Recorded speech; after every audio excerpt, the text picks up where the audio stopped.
Hi, I'm Cory Bird. I went in for an appendectomy surgery on June 23rd of this year.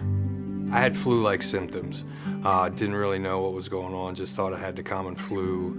My mom, being a retired nurse, came over to the house and told me that I needed to go to the hospital right away because there was an infection.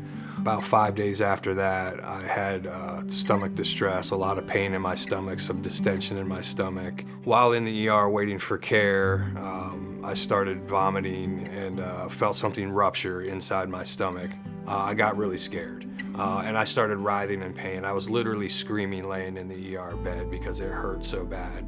Like, I have a son myself, so like I can just imagine both my parents being in that ER, and when that abscess ruptured inside me, just the looks on their face. You know, I can just imagine that feeling, having a child of my own, seeing their son laying there in that much pain and vomiting the bile and the blood and stuff and not being able to do anything. And again, the fear of the unknown. Dr. Elefant performed the emergency surgery, found the problem, took care of the problem. Again, they kept me open for 24 hours to make sure the infection was gone and everything was good, and then resectioned me, put me back together, and then I came out of it 3 days later. He came to my room, I can't remember how many days after the surgery, but he came to my bedside in ICU, and I looked at him and got emotional, and I just thanked him for saving my life. And you could actually see the emotion, the empathy in his eyes and his expression. And he reached out and he shook my hand and he said, "You're very welcome." And you know, weeks after and months after, he called me on my cell phone. I was sitting here on the couch watching a football game, and he called me on my cell phone just to see how I was progressing through the recovery process.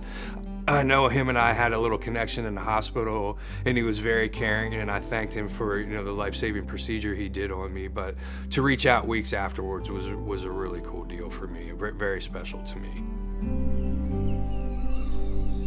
Life is precious, man, and we take a lot of these things for granted, and it's a blessing to wake up every morning and put your feet on the ground. And that's how I'm going to live the rest of my life. Just slow down a little bit and try to enjoy the simplicity of life.